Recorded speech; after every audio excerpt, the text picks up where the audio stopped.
السلام علیکم ورحمۃ اللہ۔ مومن کا ہتھیار سلسلہ وار دعاؤں کے سلسلے میں آج کی دعا حضرت سعد بن ابی وقاص رضی اللہ تعالی عنہ 5 باتوں کا حکم دیا کرتے تھے، اور جناب حضرت سعد بن ابی وقاص رضی اللہ تعالی عنہ انہیں نبی علیہ السلام کے حوالے سے بیان کرتے، مطلب کہ آپ صلی اللہ علیہ وسلم کا یہ فرمان کہ 5 چیزوں سے اللہ سبحانہ و تعالیٰ کی پناہ طلب کرنا۔ میرے بھائیوں اور بہنوں، یہ 5 چیزیں کیا ہیں؟ بخل ہے اور بزدلی ہے، اسی طرح ذلیل عمر کی طرف لوٹایا جانا ہے، یعنی بڑھاپے کی وہ عمر کہ جب انسان دھتکار کا شکار بن جاتا ہے، اور اسی طرح دجال کا فتنہ، اور اسی طرح قبر کا عذاب۔ اور نبی علیہ الصلوۃ والسلام خود بھی یہ کیا کرتے تھے، اور آپ صلی اللہ علیہ وسلم نے ہمیں بھی یہ بتلایا۔ یہ دعا ہم ویسے بھی پڑھیں، اور بالخصوص فرض نماز کے آخری تشہد کے اندر، تشہد درود کے بعد ان 5 چیزوں کے تعلق سے اللہ رب العالمین کی پناہ طلب کرنا یہ ضروری ہے۔ ہمیں عام طور پر بس وہی بچپن سے سیکھی ہوئی ایک ہی دعا یاد ہوتی ہے، رب اجعلنی مقیم الصلاۃ، جبکہ ضروری ہے نمازی نماز پڑھنے والا اسے یہ دعا ضرور بھی ضرور یاد ہونی چاہیے، اور ہر فرض نماز میں تشہد اور درود کے بعد یہ دعا کم از کم پڑھے۔ اس کے علاوہ پھر دیگر جتنی دعائیں پڑھ سکتا ہے وہ پڑھے۔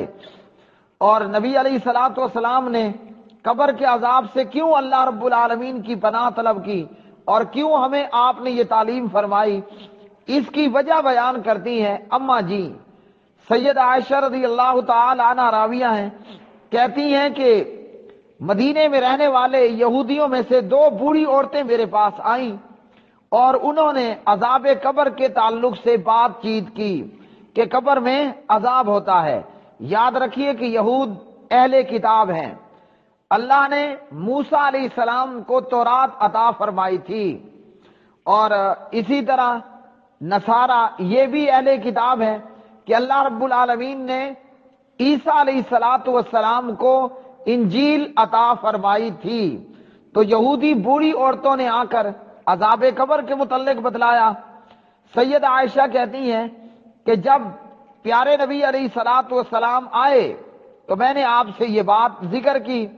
آپ صلی اللہ علیہ وسلم نے فرمایا کہ ان عورتوں نے درست بتایا ہے کہ مردوں کو قبر کے اندر عذاب ہوتا ہے، انہم یعذبون عذابا تسمعہ البہائم کلھا، کہ تمام جانور وہ عذاب قبر کو سنتے ہیں، یعنی جو قبرستان یا قبر کے آس پاس ہیں،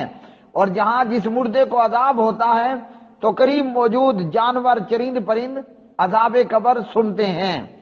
اور نبی علیہ الصلوۃ والسلام بھی ہر نماز میں عذاب قبر سے اللہ رب العالمین کی پناہ مانگا کرتے تھے۔ اور یہ 5 چیزیں کیا ہیں؟ جناب سعد بن ابی وقاص رضی اللہ عنہ کی روایت میں، اللہم انی اعوذ بک من البخل واعوذ بک من الجبن وَأَعُوذُ بِكَ أَنْ أُرَدَّ إِلَىٰ أَرْذَلِ الْعُمُرِ وَأَعُوذُ بِكَ مِنْ فِتْنَةِ الدُّنْيَا وَأَعُوذُ بِكَ مِنْ عَذَابِ الْقَبْرِ۔ اے اللہ، میں بخل اور بزدلی سے تیری پناہ میں آتا ہوں، اور اس چیز سے بھی تیری پناہ میں آتا ہوں کہ ذلیل عمر کی طرف لوٹایا جاؤں، اسی طرح فتنہ دجال سے بھی تیری پناہ کا طلبگار ہوں، دنیا کے فتنے سے، مطلب دجال کا فتنہ، اور اسی طرح تیرے ذریعے سے عذاب قبر سے بھی پناہ مانگتا ہوں۔ تو ہم سب کو چاہیے کہ اپنی نماز میں یہ دعا کریں کہ اللہ ہمیں بخل سے، بخیلی، کنجوسی سے بچا کے رکھنا، بزدلی سے بچا کے رکھنا، ذلیل عمر کی طرف لوٹایا جانا اس سے بچا کر رکھنا، دجال کے فتنے سے بچا کے رکھنا، اور قبر کے عذاب سے اے اللہ ہمیں بچا کر رکھنا۔ اللہم انی اعوذ بک من البخل واعوذ بک من الجبن واعوذ بک ان ارد الی ارذل العمر واعوذ بک من فتنۃ الدنیا واعوذ بک من عذاب القبر۔ واخر دعوانا الحمد للہ رب العالمین۔